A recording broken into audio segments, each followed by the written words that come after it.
Bonjour à tous.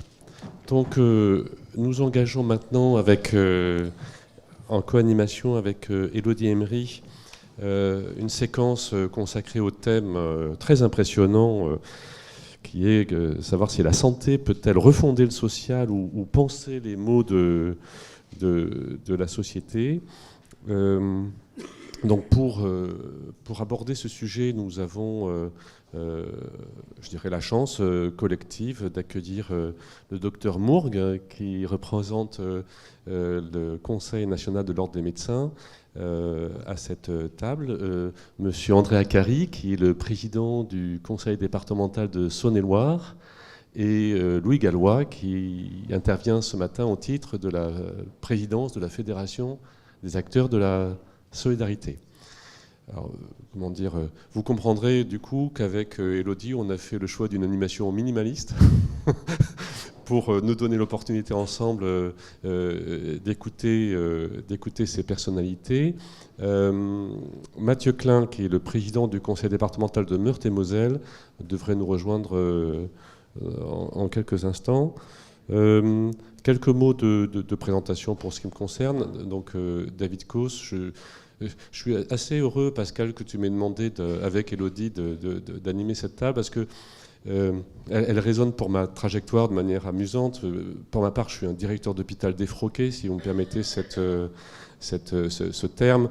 Et donc, il y a quelques 20 ans, en restant fidèle à la technicité hospitalière, j'ai eu envie de laisser la mitre hospitalière de côté pour revêtir avec d'autres un peu la robe de bure sociale et médico-sociale.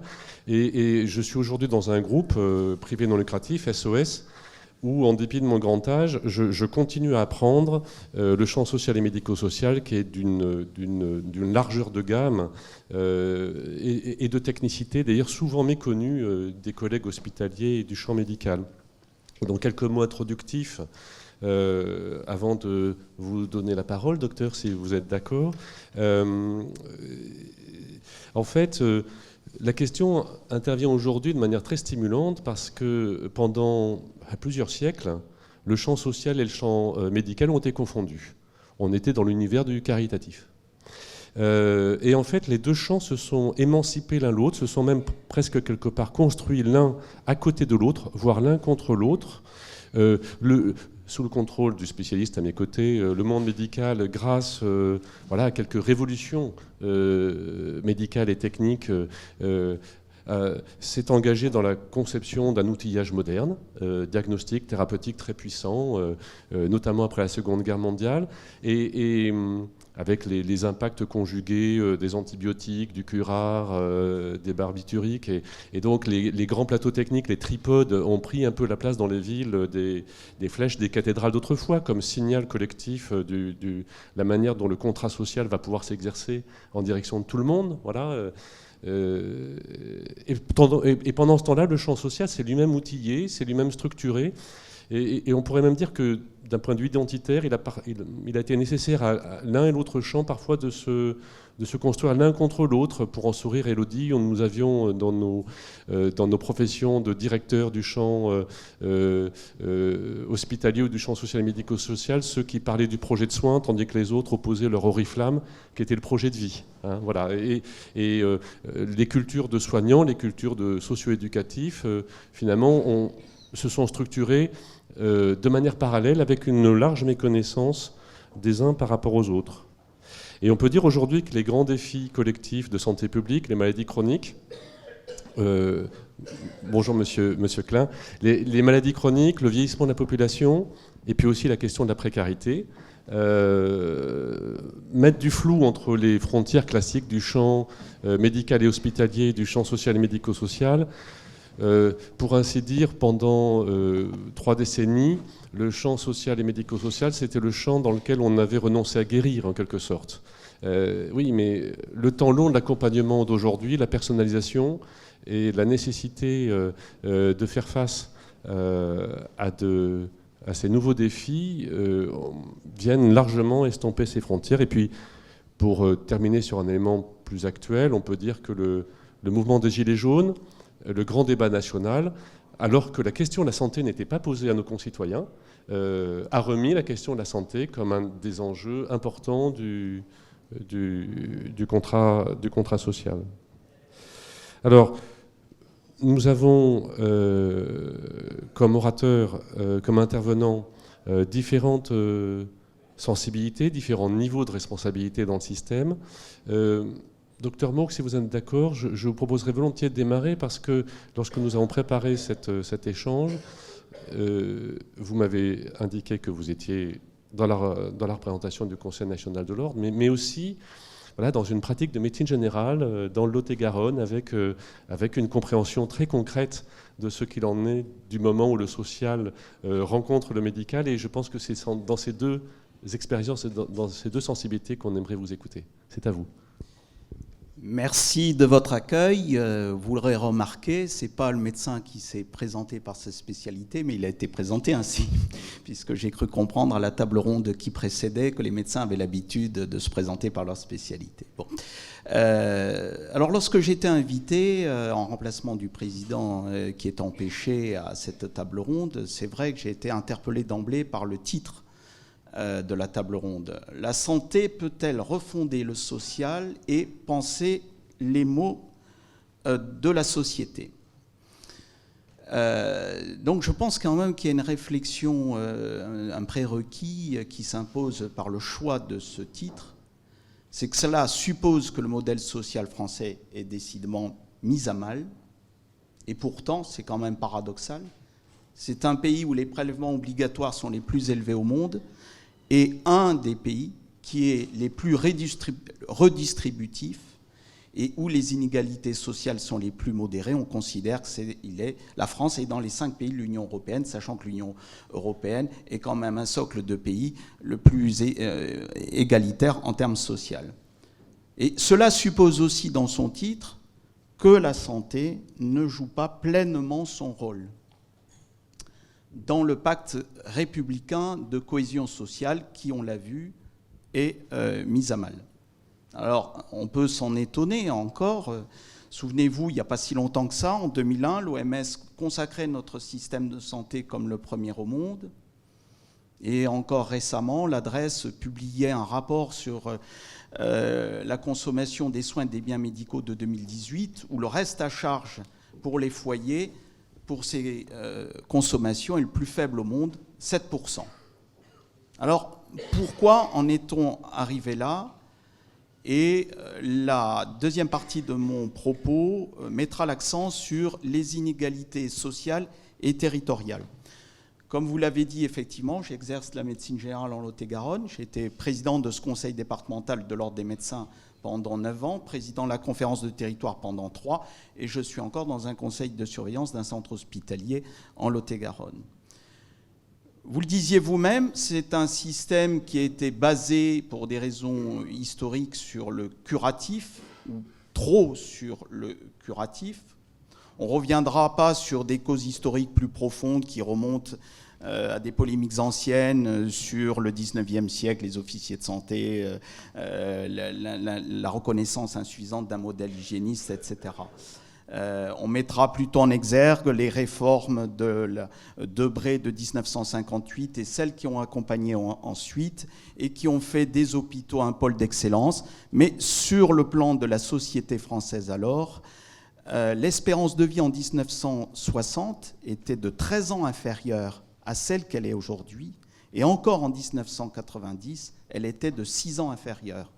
Donc on était encore dans une vision de prise en charge et de performance des pathologies aiguës, après déjà les progrès de la médecine, des années 30, les sulfamides, les années 40, les antibiotiques, les années 50, on soignait enfin la tuberculose, la chirurgie cardiaque et autres. Bien évidemment, je n'en ferai pas la longue narration. Et dans le même temps, qu'est-ce qu'on voit? Et donc j'étais en charge de m'occuper de la démographie médicale en tant qu'élu au national 3 ans. C'est le creusement des inégalités sociales et territoriales qui, là, sont susceptibles de véritablement miner notre pacte républicain. Et lorsqu'on étudie dans le détail ces inégalités de démographie médicale, hélas, elles s'associent à un cumul d'autres fragilités territoriales. Celle du vieillissement, là où les densités médicales sont les plus faibles, là la population générale est la plus âgée. Ce sont aussi les populations les plus précaires, car il y a eu un exode notamment vers des bassins d'emploi avec, comme vous le savez, une métropolisation de la société, des problèmes d'enclavement, en particulier d'ailleurs vis-à-vis du numérique, et cela se laisse perplexe lorsque effectivement on prône, c'est bien de le faire, mais comme solution essentielle, la téléconsultation, parce qu'il y a des territoires enclavés, hélas, où celle-ci ne peut pas être organisée, et l'éloignement, vous l'avez compris, des plateaux techniques, avec toute la difficulté aussi d'avoir un accès aux soins équitable et un lien ville-hôpital opérant. Donc, il y a, à titre d'exemple, je vais vous citer la démographie des psychiatres. Je crois que vous recevez le docteur Loeb cet après-midi, qui est président des jeunes médecins et qui est psychiatre de formation. En ce qui concerne la démographie des psychiatres, le rapport entre les départements les mieux lotis et les plus mal lotis est de 1 à 3. 1 à 3. Et dans le même temps, l'exercice libéral ne cesse de reculer et actuellement, 3 psychiatres sur 10 sont en exercice libéral. Ce qui refaçonne de façon considérable l'accès aux soins en psychiatrie avec des centres médico-psychologiques qui sont les antennes des centres hospitaliers départementaux qui bien souvent ne sont plus en capacité, dans la santé mentale, il y a un rapport qui est sorti, de prendre en charge dans des délais raisonnables la population. Sans compter que souvent, lorsque ce sont en libéral tout au moins des psychologues, l'assurance maladie ne prend pas en charge économiquement ces soins-là. Donc on est dans des ruptures et on pourrait ainsi décliner dans de nombreuses spécialités ces ruptures-là. Donc on le voit bien, les inégalités sociales et territoriales sont intimement mêlées. Et si j'ai entendu parler du mouvement des Gilets jaunes, je crois qu'en novembre dernier, Hervé Lebras, démographe, a fait une étude sur l'importance, le taux de la population associé à ces premiers mouvements des Gilets jaunes par rapport finalement à la précarité des départements. Et écoutez, plus les départements sont en situation difficile selon un panel de critères, plus effectivement cette mobilisation a pu être importante. Et cette carte est étonnamment similaire également avec celle de l'accès aux soins et de la démographie médicale en particulier. Donc, ce populisme, en quelque sorte, elle n'est que l'expression, hélas, de difficultés de territoire. Et vis-à-vis de la population, on voit bien combien nos patients expriment des doléances vis-à-vis de difficultés d'accès aux soins, difficultés et fluidité du parcours aux soins. Ce qui est aussi avec des délais effectivement de prise en charge en ce qui concerne des soins appropriés et pertinents qui sont exagérément longs. Donc cette dimension-là me semble tout à fait importante.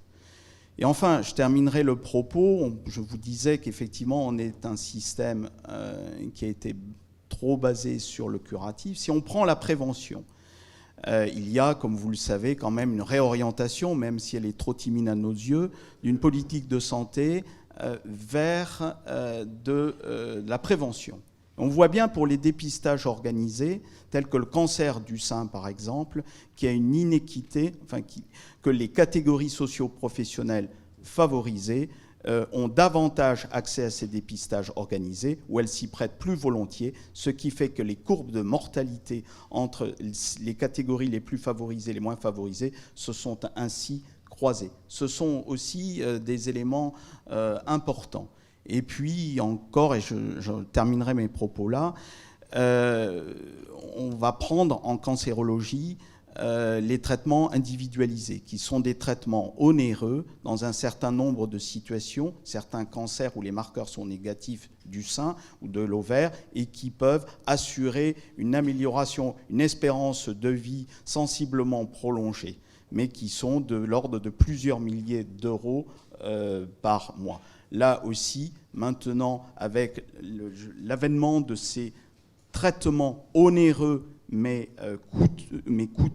coûteux, mais qui procurent vraiment un gain en termes de qualité de vie, parce qu'il y a des rémissions durables, se pose aussi la question de l'accès aux soins selon les déclinaisons sociales et territoriales. Voilà, j'en ai terminé pour le moment. Merci beaucoup, Dr Mourgue.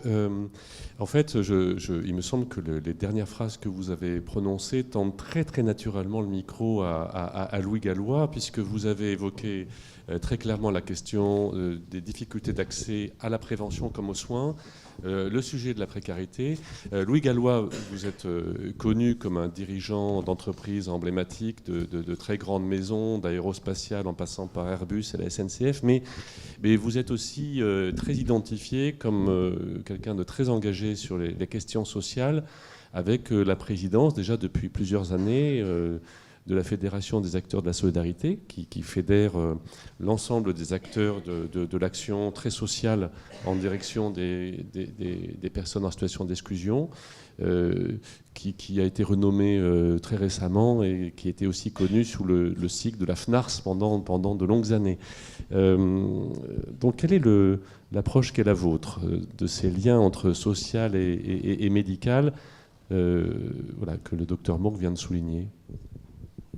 Merci d'abord de votre invitation, même si évidemment mon CV montre que je ne suis absolument pas un spécialiste des questions de santé.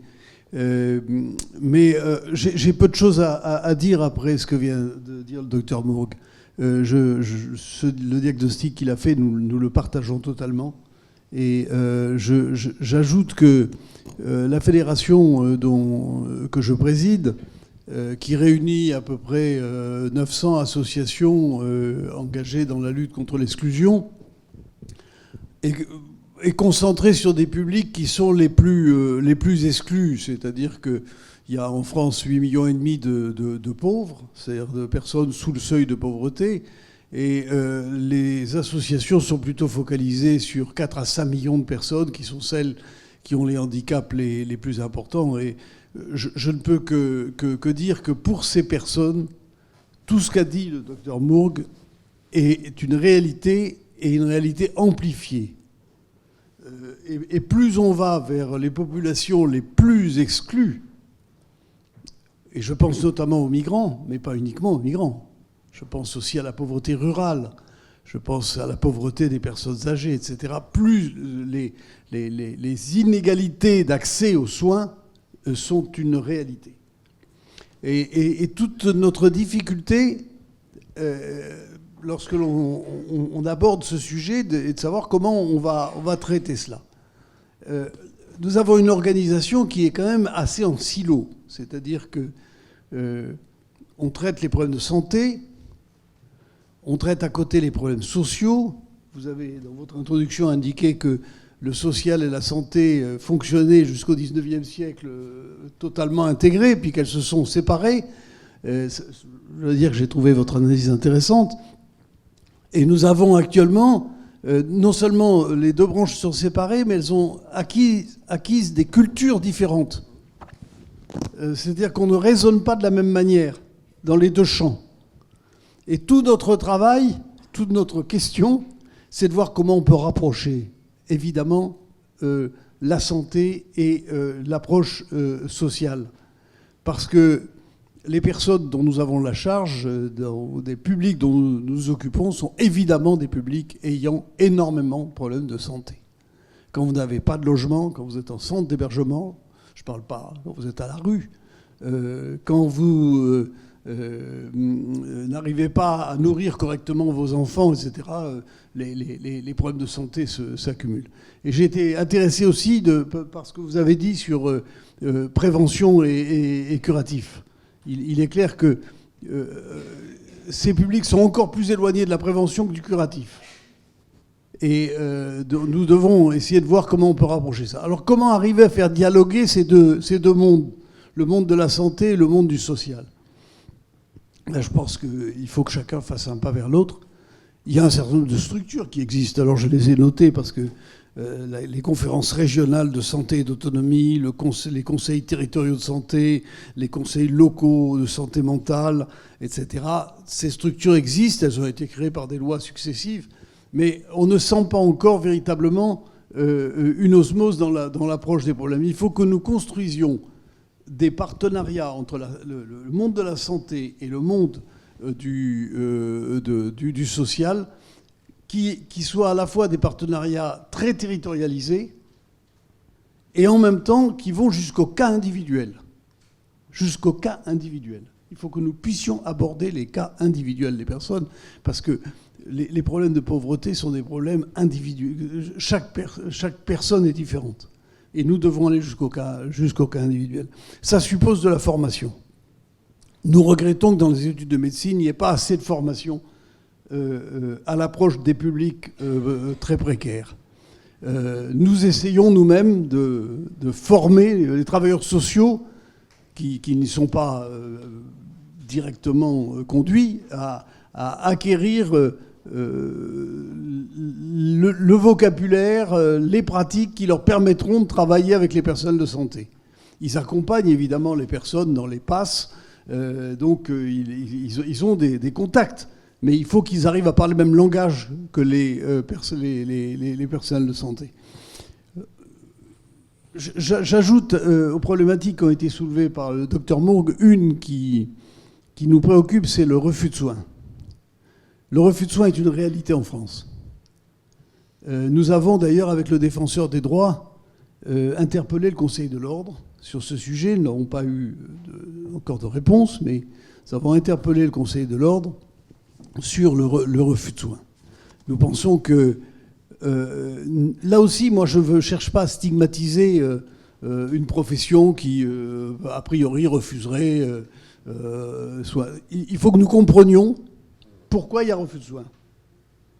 Que nous comprenions comment on peut surmonter ce refus de soins par de l'accompagnement, notamment.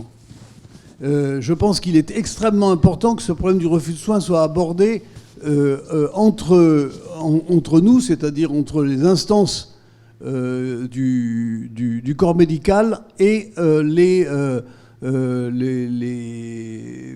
les associations, les fédérations qui sont en charge des publics. Parce que le refus de soins est une réalité en France, plus importante qu'on ne le croit, ce qui a pour effet d'ailleurs de reporter ces publics sur les urgences hospitalières, puisque ces publics vont sur les urgences hospitalières.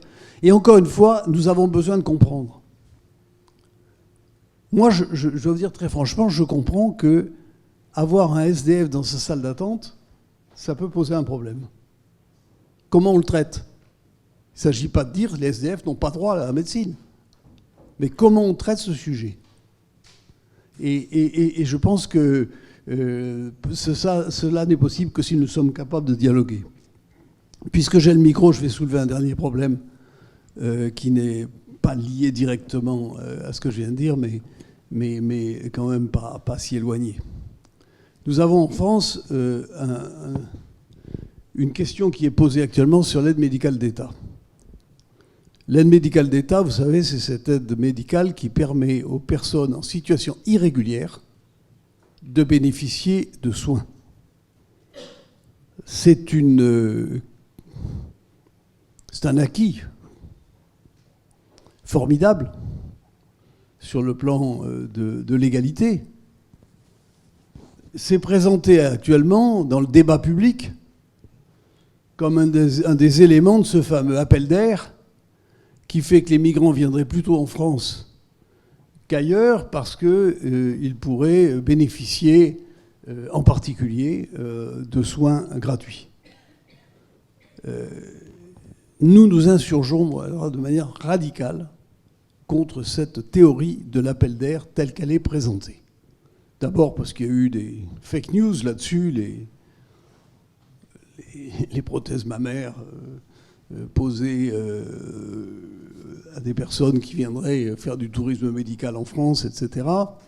Et d'autre part parce que s'il y a des problèmes d'entrée en France de personnes illégalement, c'est un problème d'ordre public. C'est pas à cause de ça qu'il faut détruire un instrument aussi efficace que l'aide médicale d'État, qui est efficace pour les populations, mais qui est efficace pour la société tout entière, parce que si on ne soigne pas les personnes qui sont en situation irrégulière en France, c'est-à-dire qui n'ont pas encore leur statut de réfugié, ces personnes vont être porteurs de pathologies qui risquent de se répandre. On parle de la tuberculose actuellement. Encore une fois, je ne suis pas médecin. Hein. Je me lance là dans des sujets qui ne sont pas les miens, mais je pense que c'est très, très important que l'on ne casse pas un outil aussi précieux que l'aide médicale d'État pour des questions qui relèvent de l'ordre public. Si on considère que les Géorgiens, les Albanais viennent en France pour se faire soigner, ce qui d'ailleurs n'est pas avéré, mais bon, si c'est cela, c'est un problème d'ordre public. Ce n'est pas un problème lié à l'AME. On ne va pas supprimer cet instrument pour cela. Voilà. Merci beaucoup, Louis Gallois. Alors, le trait d'union entre le médical et le social, le local ou le départemental sont conduits à le faire dans leurs responsabilités de conseils départementaux, puisque à côté d'un univers plutôt centralisé du monde hospitalier, trois vagues de décentralisation ont conduit les départements, les conseils départementaux à avoir des responsabilités très importantes dans le champ social et médico-social. D'où d'ailleurs, et merci encore à Mathieu Klein et à André Acari d'être avec nous aujourd'hui. Mathieu Klein a, je crois l'an dernier, remis un rapport au gouvernement sur la profonde évolution de l'accompagnement social en rapport avec la gestion des minima sociaux. C'est très en lien avec ce que vient d'évoquer Louis Gallois. André Acari, dans le département de Saône-et-Loire, vient de prendre des initiatives très importantes et très suivies par ses collègues en matière de lutte contre l'absence de solutions de soins et de santé dans les territoires dits périphériques pudiquement, mais en tout cas un peu déshérités en termes d'accès aux soins. Moi, je trouve très très bienvenu qu'on puisse maintenant vous écouter, sans doute en ayant, dans un univers qui est plutôt de culture dominante hospitalière et médicale, quelques éléments de votre part aussi sur l'ampleur des responsabilités sociales et médico-sociales qu'on peut porter dans un conseil départemental. Mais je trouve que ça résonne de manière très très stimulante avec le propos tout à l'heure de David Autissier sur la table ronde précédente et quant à la mise en mouvement ou la remise en mouvement du monde hospitalier. Il nous disait qu'il faut assumer qu'il ne se passera pas la même chose à Montpellier, à Bordeaux et à Lyon. Finalement, le cadre décentralisé des politiques publiques sociales et médico-sociales nous montre déjà quelque part ce cap. Alors, André Acari, si vous êtes d'accord, vous pourriez prendre le micro maintenant. Très bien, mais tout d'abord, merci pour votre invitation. Saluer mes deux voisins qui sont intervenus, parce que finalement, c'est assez complémentaire par rapport à l'expérience que j'ai pu mener en Saône-et-Loire. Le lien champ social, il est naturel dans un département. Vous êtes à la tête d'une collectivité, c'est une de vos responsabilités premières d'avoir en effet un tissu, un maillage, concernant toutes les politiques sociales. Donc soit en direct, soit en partenariat avec différentes infrastructures.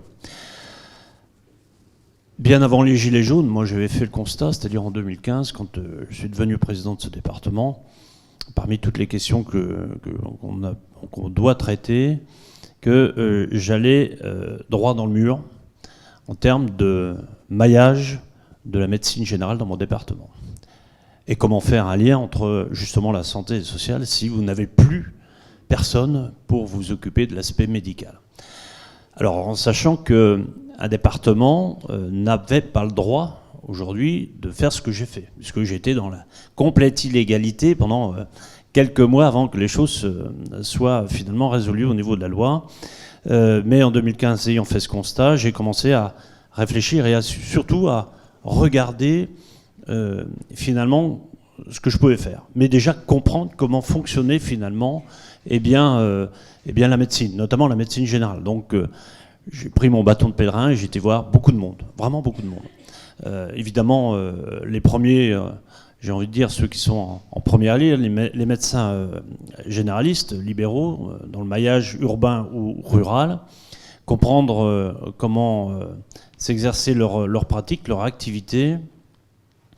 Et puis aussi, bien sûr, les formations, c'est-à-dire en faculté. Et puis aussi, j'ai pris pas mal de témoignages, notamment de la part de ceux qui avaient exercé, mais qui n'exerçaient plus. Pour plein de raisons. Soit pour question de retraite, soit tout simplement parce qu'ils avaient décidé d'arrêter leur activité.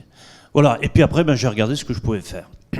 Alors, j'étais rencontré à l'époque le président de la Fédération des centres de santé, qui m'expliquait leur organisation, mais à l'échelle communale, c'est-à-dire à toute petite échelle.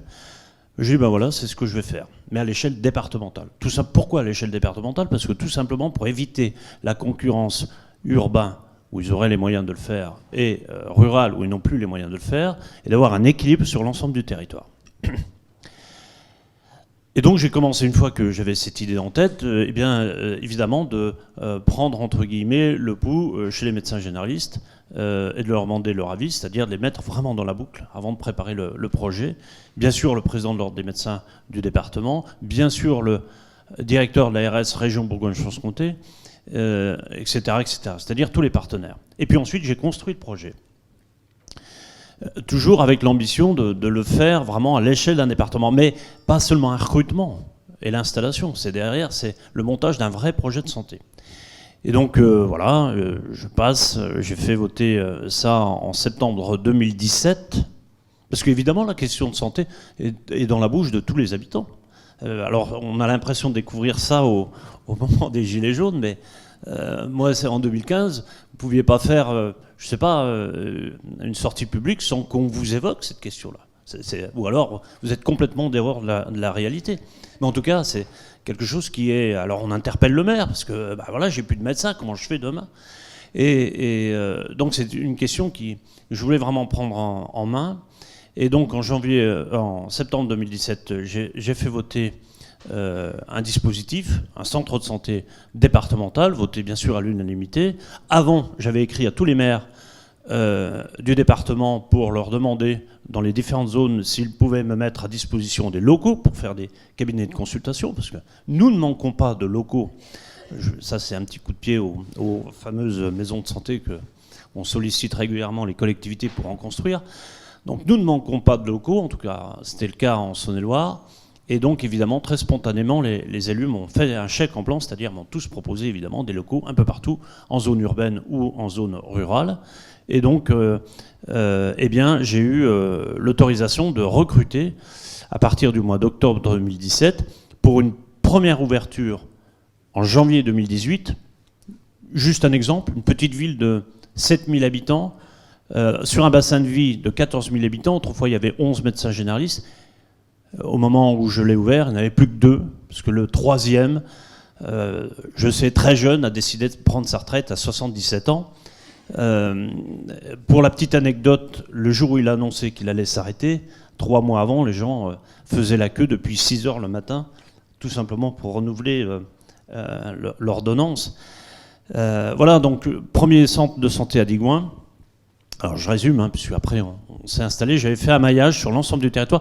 Le département de Saône-et-Loire en superficie, c'est le 6e plus grand territoire de France. Ça veut dire avec des problématiques de mobilité, une population plutôt bien répartie, pas de métropole, plus grosse ville, Chalon-sur-Saône, 65 000 habitants, et puis sinon tout un maillage de petites villes et de communes. Et donc j'ai voulu vraiment dessiner 5 centres de santé. Alors les centres de santé, c'est à la fois les médecins, le secrétariat, et puis bien sûr maintenant la télémédecine qui s'installe à l'intérieur, et 45 antennes réparties sur l'ensemble du territoire. Alors aujourd'hui où j'en suis, c'est presque 50 médecins généralistes recrutés, en collaboration, je le dis bien, et pas en concurrence avec les médecins libéraux, c'est-à-dire tout ça c'est construit ensemble. Je vais là où il n'y a plus de médecins ou pas en nombre suffisant, et certains m'appellent d'ailleurs pour venir compléter finalement leur présence. Et quand il y a une installation d'un médecin libéral, évidemment, moi je ferme l'antenne et je laisse la place aux médecins. C'est vraiment complémentaire, j'ai toujours présenté comme ça. Et d'ailleurs, quand il s'installe dans un lieu, il y a tout de suite, évidemment, un travail commun, une réunion pour que tout ceci fonctionne bien. Voilà, donc aujourd'hui, on est presque à 50 médecins généralistes. J'ai rouvert la semaine dernière 10 postes de médecins libéraux, puisque je travaille toujours par tranche, 10 postes de médecins salariés de département. J'ouvre toujours par tranche de 10 en fonction des besoins et pour bien mesurer finalement les besoins nécessaires sur le territoire. Voilà, et tout ceci travaille plutôt bien ensemble. D'où ils viennent? Je finirai par ça. Je réponds à l'avance à 2 questions, parce que je serai obligé de vous quitter, hélas, avant la fin. Ils viennent de partout, de Lille, de Paris, de Marseille, de Nice, etc. Enfin, ils viennent de partout. Et l'âge, ça va de 28 à 65 ans. Et il y a 52% de femmes et 48% d'hommes. Toute expérience, c'est-à-dire autour d'une table, puisque toutes les semaines, dans chaque centre de santé, ils se réunissent pour partager leur expérience, c'est-à-dire leurs patients. Et vous avez d'un côté de la table quelqu'un qui a fait 20 ans d'urgentisme, d'un autre quelqu'un qui vient d'être thésé. Enfin voilà, on a une expérience, une équipe plutôt sympa qui fonctionne plutôt bien. Voilà l'expérience de la SONERA, tout simplement pour recréer. Et maintenant, on peut enfin refaire dans ce département de la prévention qu'on ne pouvait plus faire, c'est-à-dire médecin PMI, je n'arrivais plus à en recruter. Je peux évidemment leur donner à certains cette mission-là. On peut en effet s'occuper aussi des établissements médicalisés, les EHPAD. Enfin, on marche sur la tête dans ce pays. Des établissements où normalement il y a évidemment le suivi par un médecin généraliste. J'avais plein d'établissements qui n'avaient plus de médecin généraliste. Donc, en janvier 2019, j'ai promis à la population que j'allais reconquérir les EHPAD, c'est-à-dire à ce jour, j'ai 13 établissements où mes médecins vont sur... alors, bien sûr, il y en a d'autres où il y a des médecins libéraux qui peuvent encore être présents. Voilà, et c'est à ce jour, avec 1 an et demi d'expérience, 20 000 patients qui ont retrouvé un médecin traitant. Et puis surtout, une diminution du stress, c'est-à-dire que les gens savent que le jour où le médecin part en retraite, s'il n'est pas remplacé par un autre libéral, il y a quand même la solution du médecin départemental dans tous les secteurs de ce département, parce que je n'ai pas fini. On continuera en effet le déploiement en fonction des besoins. Voilà. Merci beaucoup, André Acari. Je comprends aussi pourquoi le Haut Conseil pour l'avenir de l'assurance maladie veut absolument vous écouter très très prochainement, d'où votre contrainte de temps. Mathieu Klein, votre collègue président, vous a tendu aussi la perche en mettant en exergue le caractère très large des responsabilités sociales et médico-sociales des conseils départementaux, puis également le rôle très important de grands opérateurs, de grands régulateurs d'un grand nombre de prestations sociales de grande importance pour nos concitoyens. Donc si vous voulez prendre le micro, c'est à vous. Merci de votre invitation tout d'abord. Moi, je vais commencer peut-être par vous dire que tout à l'heure, vous avez évoqué la question des inégalités sociales et des inégalités territoriales. Inégalités sociales en rappelant que la France était un pays qui, à l'échelle de l'Union européenne, de l'OCDE d'ailleurs, plus largement, n'était pas la moins bonne élève en matière d'inégalités sociales. Je voudrais, tout en bien sûr validant ce constat, le tempérer d'un regard qui doit aujourd'hui prendre compte la réalité des inégalités territoriales, qui appuie, complète, renforce les inégalités sociales, qui d'ailleurs y font souvent écho. Et d'une manière générale, ne perdons pas de vue que nous sommes un pays qui, et c'est ça qui va me permettre de faire la boucle avec la responsabilité des conseils départementaux, connaît encore un taux très élevé de pauvreté, Louis l'a rappelé tout à l'heure, et particulièrement chez les plus jeunes. Avons-nous à l'esprit qu'en France, 1 enfant sur 5, 20% des enfants naissent dans une famille qui vit sous le seuil de pauvreté. C'est tout de même une statistique particulièrement vertigineuse dans un pays comme le nôtre. C'est pourtant la réalité. La réalité aujourd'hui, et il est évident que pour ces familles, la question de l'accès aux soins, comme de l'accès aux droits, est une question essentielle. Autre trou dans la raquette, c'est justement l'accès aux droits. Oui, nous avons une législation sociale qui, depuis notamment la création du RMI il y a un peu plus de 30 ans maintenant, a garanti le fait qu'il y avait un filet de sécurité dans ce pays contre la très grande misère.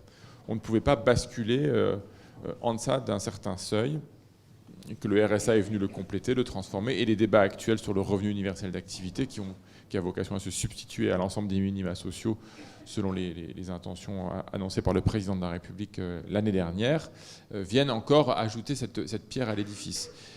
Il ne faut pas perdre de vue qu'aujourd'hui, dans le débat actuel, 30% à peu près des femmes et des hommes qui pourraient bénéficier du revenu de solidarité active, du RSA, ne le sollicitent pas. Alors quand on parle de la fraude sociale, elle est sans aucun doute une réalité, même si pour moi elle est une réalité relativement minoritaire, mais il faut mettre la fraude sociale en regard, c'est-à-dire ceux qui utilisent abusivement les prestations sociales, en regard du non-accès aux droits. Pour des tas de raisons. Parce que beaucoup de gens ont la pudeur de franchir la porte d'un service social, n'ont pas envie d'aller demander de l'aide, tout simplement, ont envie de pouvoir s'en sortir par eux-mêmes, parce qu'ils ne savent pas, beaucoup de gens ne connaissent pas ces dispositifs, parce que ce sont des dispositifs stigmatisants. Vivre avec le RSA aujourd'hui, vivre de l'aide sociale, ça n'est pas quelque chose que l'on valorise. Ou alors parce que tout simplement, aujourd'hui, la dématérialisation de l'ensemble de ces démarches peut générer, vous l'avez évoqué d'ailleurs, y compris au niveau de la télémédecine. Alors c'est un formidable progrès d'un certain point de vue, mais c'est aussi pour les publics qui sont un peu en délicatesse avec l'environnement numérique, une difficulté supplémentaire. Et les conseils départementaux, ils sont un peu aujourd'hui à la confluence de l'ensemble de ces problématiques-là. André l'a évoqué, et l'initiative qu'il a prise, d'ailleurs très originale et très suivie par ses collègues présidents de département dans l'échelle du pays, est tout à fait intéressante de ce point de vue-là. Nous sommes un peu à la confluence de toutes ces questions-là. Nous finançons le revenu de solidarité active. Nous le finançons, nous versons chaque mois aux caisses d'allocation familiale et au MSA de nos départements, oui, le RSA, dont nous ne sommes pris en charge qu'à hauteur de la moitié. Ce qui est un point qui pourrait apparaître comme un point de débat un peu, on va dire, d'esthète entre l'État et les collectivités, mais derrière ce débat du financement se niche le débat de l'inégalité territoriale. Parce qu'un territoire qui a moins de ressources économiques, moins de richesses, qui produit moins de richesses, eh bien, il va solliciter plus fortement la fiscalité locale pour financer des obligations légales comme le RSA, alors qu'un territoire qui a plus de ressources, qui a des ressources économiques ou une population plus active, bref, et donc des revenus, notamment de taxes foncières plus élevés, mais il va être moins enclin ou moins tenu de solliciter la fiscalité locale pour prendre en charge ces obligations de solidarité nationale. Je reviens sur les enfants parce que derrière ces débats, il y a la capacité à agir. Il faut donc trouver des moyens pour agir. Et puis, il faut agir au bon moment. Nous savons tous que les inégalités se forment dès le plus jeune âge. Les départements ont notamment la responsabilité, André l'a évoqué, de la protection maternelle et infantile, c'est-à-dire de l'accompagnement des enfants à naître, de leur famille, et des enfants à peine nés, notamment de l'accompagnement médical et médico-social. Aujourd'hui, c'est devenu compliqué de trouver des médecins pour assurer les fonctions de médecin de PMI.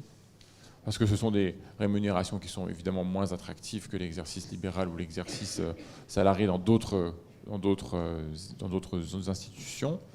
Ce sont des fonctions qui sont face à une difficulté aussi très importante de couverture territoriale, parce que nous demandons à nos médecins de PMI finalement d'avoir une aire géographique large, compte tenu de la difficulté qui est la leur. Donc, alors que pourtant nous savons tous, enfin nous savons que ces missions-là, elles sont absolument essentielles pour permettre à des enfants, eh bien, je sais pas, par exemple, organiser un dépistage généralisé des difficultés de langage en moyenne section de maternelle, ce que nous faisons en Meurthe-et-Moselle encore pour 90% des enfants.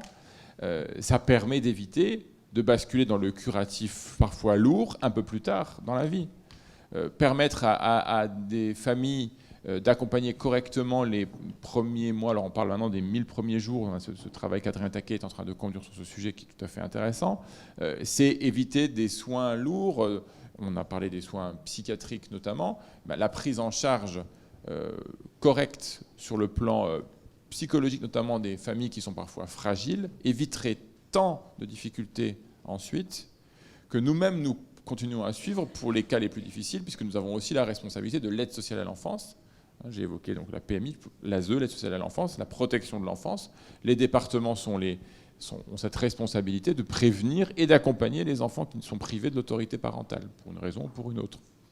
Donc là aussi, nous voyons à quel point, pour ces enfants-là, ceux pour lesquels finalement la prévention n'aura pas pu s'opérer pour des raisons que je viens d'évoquer ou pour bien d'autres, parce que même avec un système pur et parfait, on ne résout pas tous les problèmes, eh bien, nous les retrouvons dans un système qui est celui aujourd'hui, eh bien, soit des familles d'accueil, soit de maisons d'enfants à caractère social, bref, des enfants qui sont parfois à l'adoption, parfois ne le seront pas, mais devront être accompagnés parfois jusqu'à leur majorité et même au-delà, et pour lesquels aujourd'hui, la sonnette d'alarme peut être tirée sur un point, sur plusieurs, mais sur un point en particulier, c'est aujourd'hui la question des troubles psychiques et des troubles du comportement qui se développent de façon exponentielle et face auxquels, pour le coup, les éducateurs, qui sont ceux qui ont leur responsabilité opérationnelle, sont bien souvent démunis.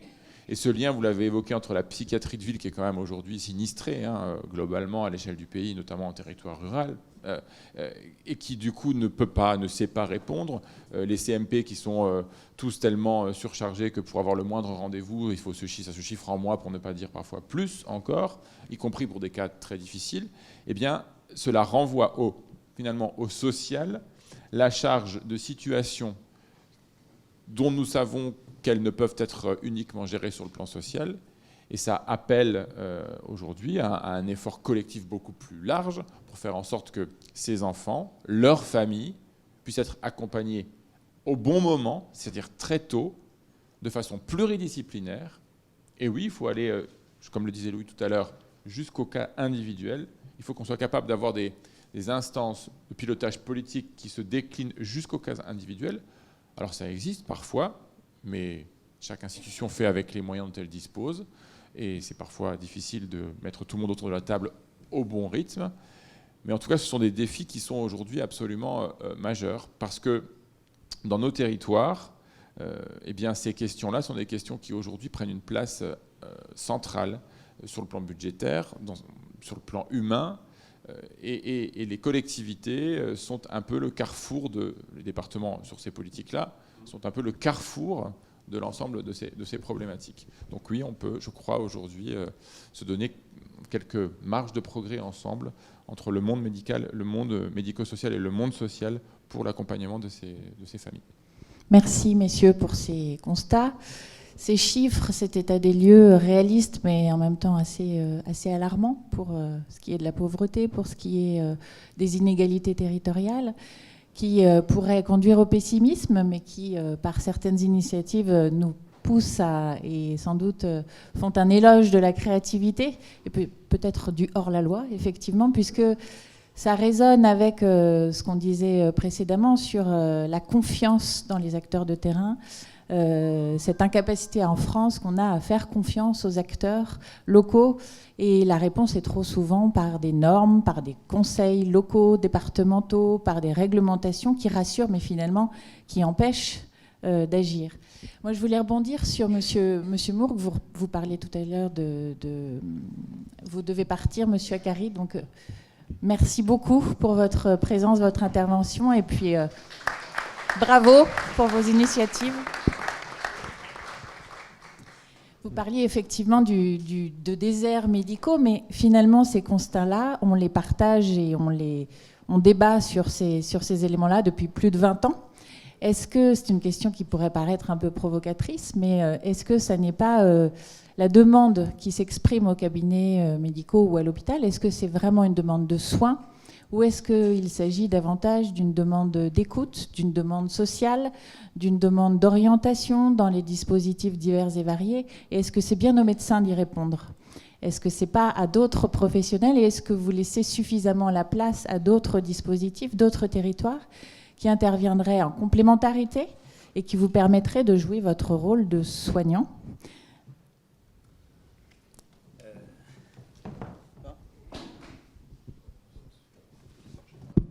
Oui. Alors, la question, je dois l'avouer, est éminemment complexe. Alors, dans l'accès aux soins, le médecin traitant est effectivement une des portes d'entrée, ou la porte d'entrée peut-être la plus connue, la plus utilisée. Et effectivement, dans bon nombre de situations, on a des demandes mêlées, médicales, médico-sociales, environnementales, c'est-à-dire de l'économie de la famille, où des personnes sont en vulnérabilité et en perte d'autonomie. Et donc moi j'ai pu voir, je vais vous citer une anecdote à titre d'exemple, combien c'est parfois important, puisqu'on m'a demandé d'égayer un petit peu de cas pratiques. Moi je me suis installé en 91, donc les médecins traitants avaient encore le temps de faire des visites à domicile. Et c'était une véritable expertise de l'environnement de la personne. Je vais vous citer ainsi une anecdote d'une personne qui était obèse, une soixantaine d'années, et diabétique, et qui était suivie par un confrère hospitalier. Écoutez, voilà, faut prendre ça, telle surveillance, c'était très cadré. Sur le plan technique, il n'y avait rien à dire. Et puis, le confrère, régulièrement, de s'étonner, finalement, des mauvais résultats de l'équilibre du diabète. Et cette personne-là, j'ai été appelé à me déplacer à son domicile. Qu'est-ce que j'ai découvert? Du Zola. Une personne qui avait des enfants qui étaient eux-mêmes avec de lourds handicaps mentaux, qui vivaient dans des conditions, un habitat insalubre et catastrophique, et qui, le jour où je suis venu, faisait sur la table la cuisine du cochon, avait un pot d'hygiène qui était encore ouvert. C'est pour vous dire le caractère tout à fait irremplaçable aussi de l'expertise de la personne dans son environnement. Quels sont ses liens sociaux, familiaux, comment sont éventuellement supportés les aides dans les tâches domestiques, voire pour les personnes en perte d'autonomie profonde, les actes essentiels de la vie quotidienne. Et en cela, même si effectivement le médecin peut avoir l'impression qu'il n'y a pas une demande très organique, ça fait partie de cette appréciation globale de l'approche médicale. Le médecin a un message et une essence humaniste. C'est, je veux dire, l'ADN de l'engagement médical. Ou alors, excusez-moi l'expression, mais il y a une erreur d'orientation de carrière. On laisse la parole à la salle. S'il y a une ou deux questions.